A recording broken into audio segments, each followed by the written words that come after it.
Chances are you have seen or eaten at a few of these restaurants. Now, how many of you have eaten in the countries that inspired these cuisines? Perhaps your family has a recipe book spanning generations of your cultural heritage.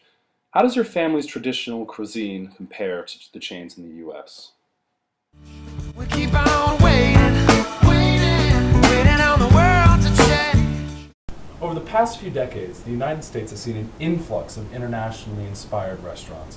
These restaurants reimagined traditional global fare to accommodate the American palate. This Americanization made international food more accessible than ever, but at the expense of authenticity.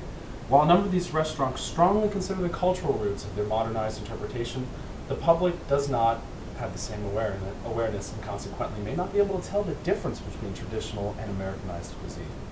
Heritage is slowly disappearing among multi-generational Americans, and these people are becoming increasingly ignorant of where their food comes from. Without an intervention, the cultural meanings behind food may disappear forever. Our proposed course of action is a three-step program that targets elementary, middle, and high school students. Our curriculum would first educate younger students beyond the food pyramid by answering questions such as, where does my food come from? Middle school students would learn about the historical and geographical significance of the food they eat. In the final module of this program, high school students will produce a comprehensive cultural study that explores their own heritage. By targeting this demographic, the program will have a profound effect not only on the up-and-coming generation, but also their family. The United States Department of Agriculture, also known as the USDA, says that there are 5 different food areas from which we should eat every day. These 5 areas are fruits, vegetables, proteins, grains, and dairy. In elementary schools, we are often taught about this food pyramid and how to eat from it. We believe that one area in which the food pyramid is lacking is culture. We think that kids in elementary school should be taught about how different countries of the world eat to fulfill these 5 areas. The first area that we're going to look at today is fruits. In America, kids are often taught that fruits that satisfy this fruit requirement are apples, bananas, and oranges. But something that kids may not know is that in South Asian countries such as India, a fruit called the mango is really popular. The mango is a staple and a native of South Asia. And we believe that if kids tried the mango, they would be more interested in learning about other fruits from South Asia. The next area that we're going to look at is vegetables.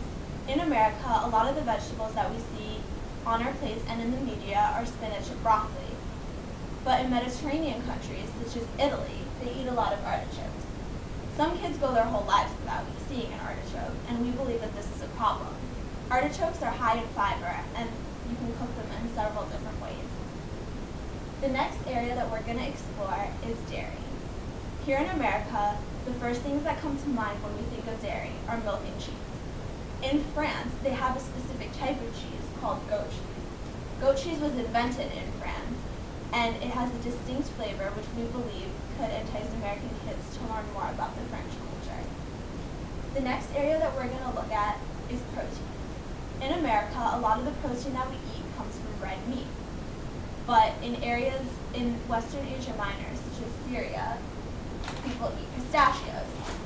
Pistachios in America are often used as a snack or to make ice cream, but in Western Asia Minor, pistachios are considered a staple food that people eat sometimes multiple times a day. The last food group we will look at is grains.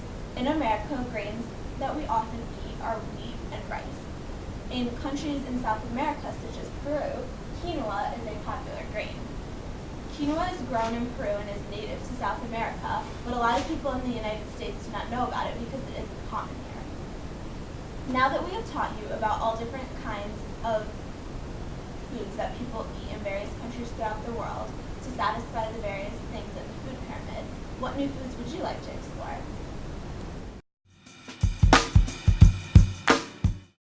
The second module of our design will be to integrate food studies into pre-existing middle school curriculums. We propose to simply add in more information regarding food studies within the different countries and cultures already being studied. Currently, many history textbooks touch on cultural differences of countries without really including the crucial aspects of food cuisine. We propose that learning about cultures and trade through food can actually help middle schoolers to better understand the information that they are already putting in the curriculums. For example, trade systems may not make sense to a 12-year-old. However, discussing the movement of fruits and vegetables to different countries via trade may make more sense. Learning economics and trade through food can be an easier way to explain history to middle schoolers. Let's look at our previous examples. Pistachios are native of the Middle East, specifically from Turkey. According to Muslim legend, the pistachio nut was one of the foods brought to earth by Adam. The pistachio's high nutritional value and long storage life also made it an indispensable travel item among early explorers and traders. Along with almonds, travelers frequently carried pistachios across the ancient Silk Road that connected China with the West. Mangoes are native to Southeast Asia and India. Considered one of the most widely consumed fresh fruits in the world, Mexico is now the largest exporter. Historians believe that Persian traders carried mango seeds with them to the Middle East, then Portugal, then Africa, followed by Brazil. Artichokes are native of the Mediterranean and the Canary Islands. Today, they are mostly grown in France, Italy, and Spain. Yet in the U.S., California provides almost 100% of the crop. Quinoa is from the Andes Mountains of Bolivia, Chile, and Peru. In the Incan language, quinoa means mother grain. Once the UN declared quinoa a superfood, it became extremely popular in the US, Europe, China, and Japan. Due to continued widespread poverty in regions where quinoa is produced, and because few other crops are compatible with the soil and climate in these regions, it is suggested that the inflated price of quinoa disrupts local access to food supplies. In the Middle Ages, goat cheese was used as money as well as for food for the pilgrims on the roads of the Saint Jacques de Compostela. The pasteurization, discovered in 1857 by Emily Decaux, was a wonderful invention for cheesemaking. The first goat cheeses were marketed in France in 1935, with the safety guaranteed for the consumer. As we can see, these foods all played an important part in history. Their paths can be tracked and followed around the entire world. By incorporating more food studies into pre-existing middle school history curriculums, students can get a better grasp for trade paths, economics, cultures, etc.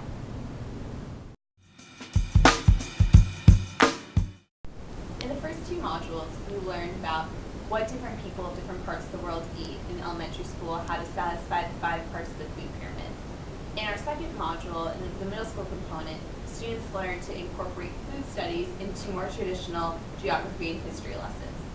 We believe that the best way to finalize the study of food in high school is with the final senior project. We think that it would be best if students would explore their own personal heritages through the 5 food groups.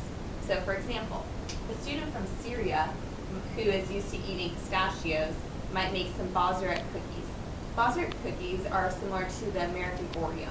They're made with sesame seeds and pistachios and can be found in almost every grocery store, but are especially made from scratch at home by Syrian families.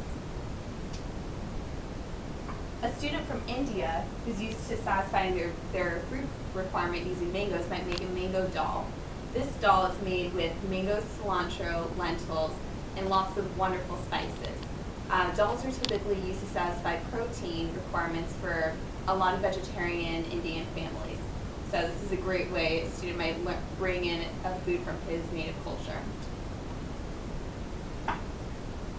A student from the Mediterranean region, such as Greece, may make a very traditional Mediterranean salad.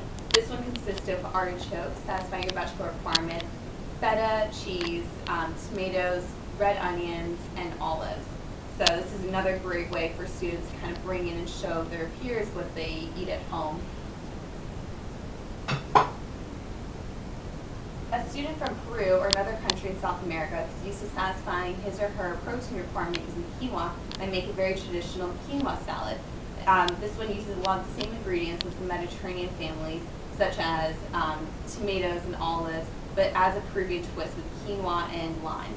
That discussion between the Peruvian and Mediterranean student might be really, really beneficial in this cultural exchange and dialogue between students. And finally, for dairy, a student from France might make a baguette using cheddar cheese. as Chef Cheese has a really long history in France, dating from about 700 AD. So using all these different components where students can really be creative and source their inner creativity and learn from their parents, their grandparents, and really master dishes from their own cultures be a very, very fruitful and beneficial discussion for both the student and his peers. And with those 3 modules, we think that students will really benefit from this new food cultural education. With the implementation of this curriculum, our generation and generations after us can preserve their cultural heritage.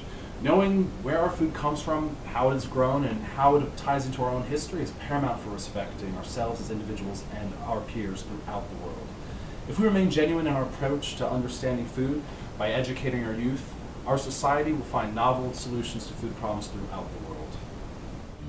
We keep on